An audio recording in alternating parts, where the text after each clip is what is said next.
Hello, I'm Jeremy and welcome to my channel. I'm creating a video to respond a little bit to Tim Pool. And if you don't know anything about Tim Pool, I'm going to have a link in the description down below so you can take a look at the specific video that I'm talking about. It's roughly 25 minutes long and he talks about Texas and maybe other Republican states succeeding from the US. He talks about Biden looks like he's not very cognitively able. And I like Temple a lot. I like it whenever he's dealing with the media and all the lies that they come out with, because that's what he does. And he's usually really spot on with this stuff.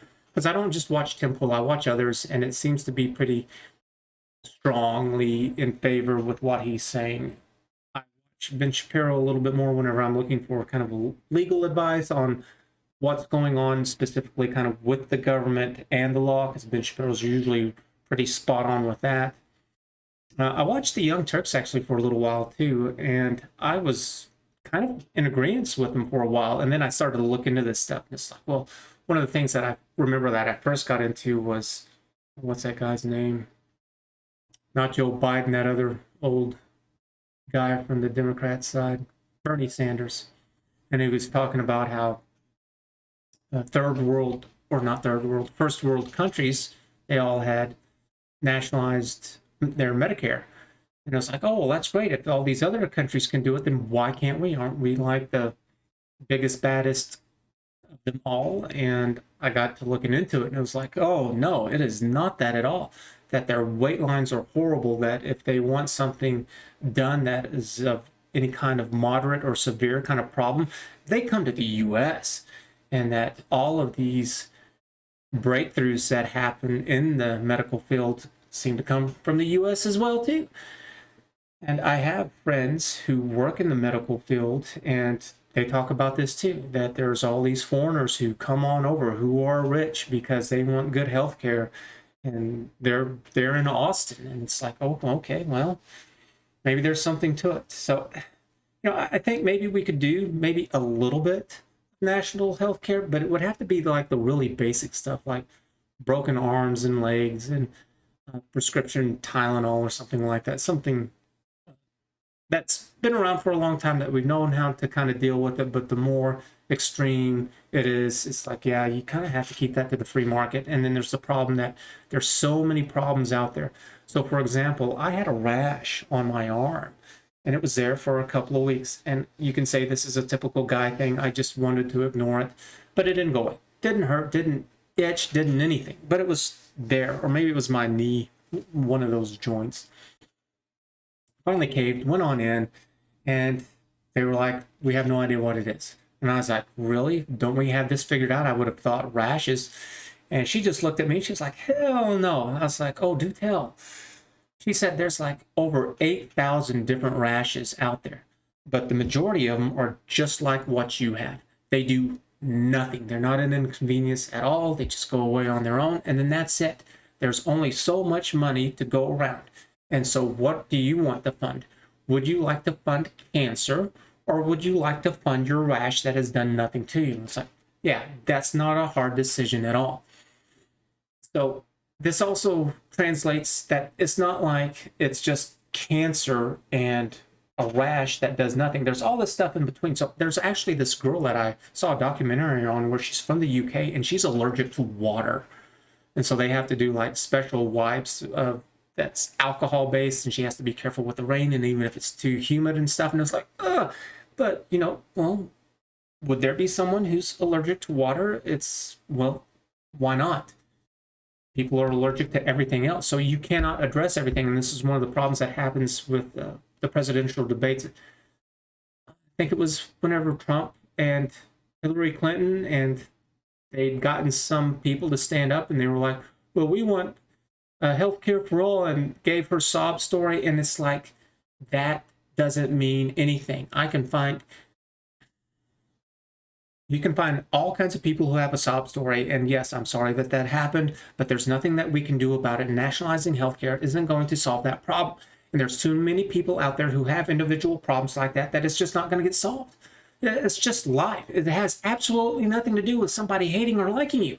There's only so much that can be done. This is one of the things that I want the website to be able to address, is to be able to stop with this running around in circles, because that was just such nonsense. So before I go any further, if this is a video that you like and you especially that you understand, please go ahead and give it a thumbs up. If you've watched several of my videos, go ahead and subscribe, because obviously you're enjoying this, because here you are again.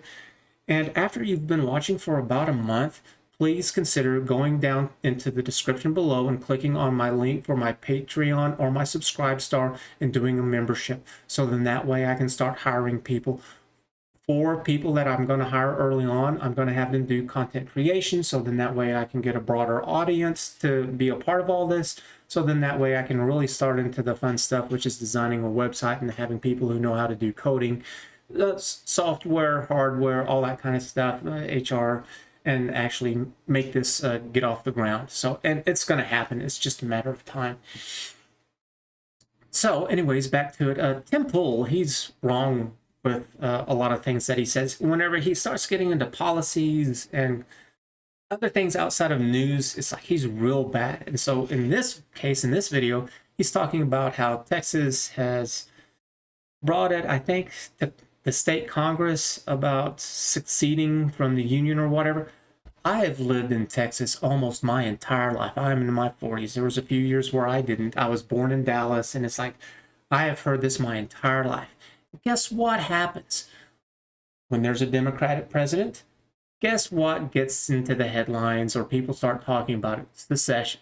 Guess what happens when there's a Republican who's president? It all magically goes away. I'll tell you what hasn't happened. What hasn't happened is that Biden just didn't come into office and within a month or two, oh, secession. Oh, Texas has never done this before. Wrong. Absolutely wrong. It's always been there. I remember being in middle school and I had some friends who talked about this, and it's the same feelings towards this back then that I have now, and that is you're full of it. Because it's not like you're going to wave some kind of magic wand and everything's going to be okay. It's like, no, you would have, the reason why a state would do that is because they've had enough of America. So that means that they would set up something completely different. So how would you do all that? You know, all the chaos involved with that?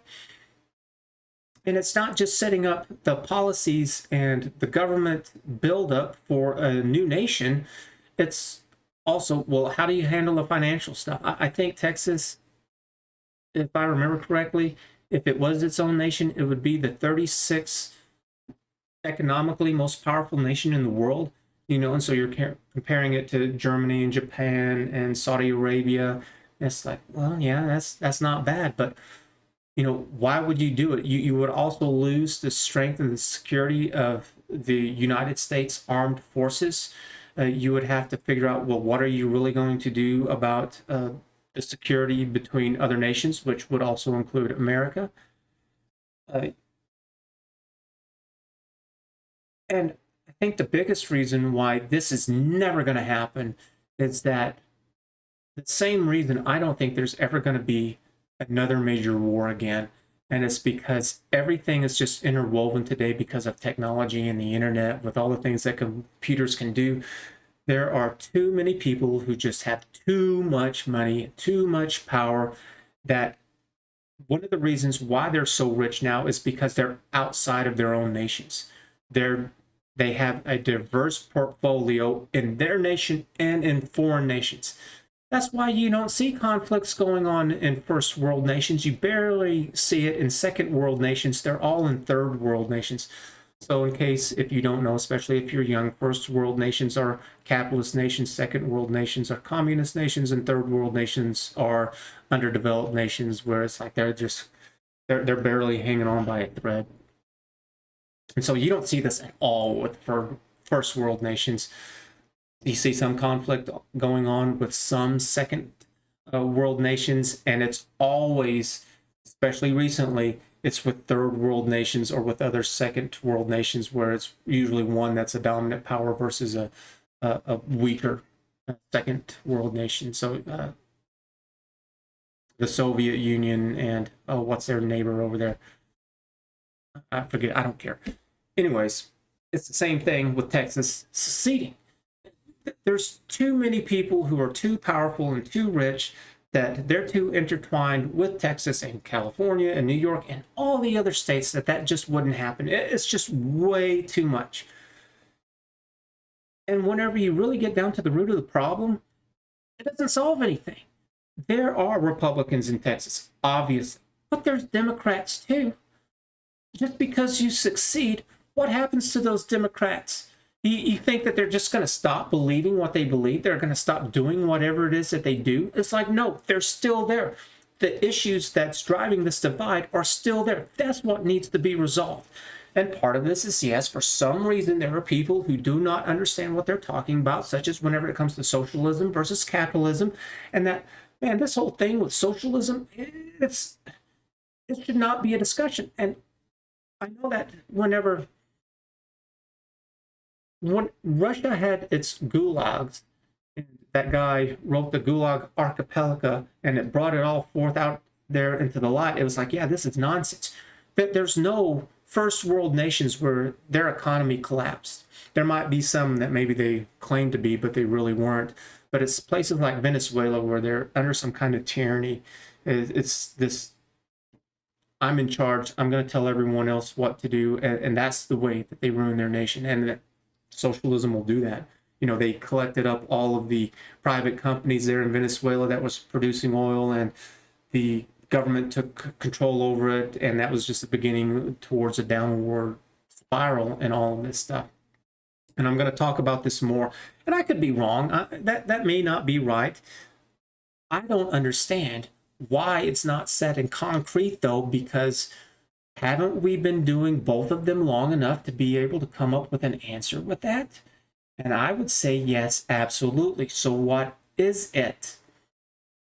So I'm trying to calm down a little bit more. If you've watched some of my first videos before this, I'm pretty excited. I'm trying to ease it on up because I need to get used to doing this. And so I'm still working on thumbnails a little bit. I want to be able to number them too in the back. And it's like, I don't know if maybe I have a little dry erase board in the back, or if I want to put actual text in there.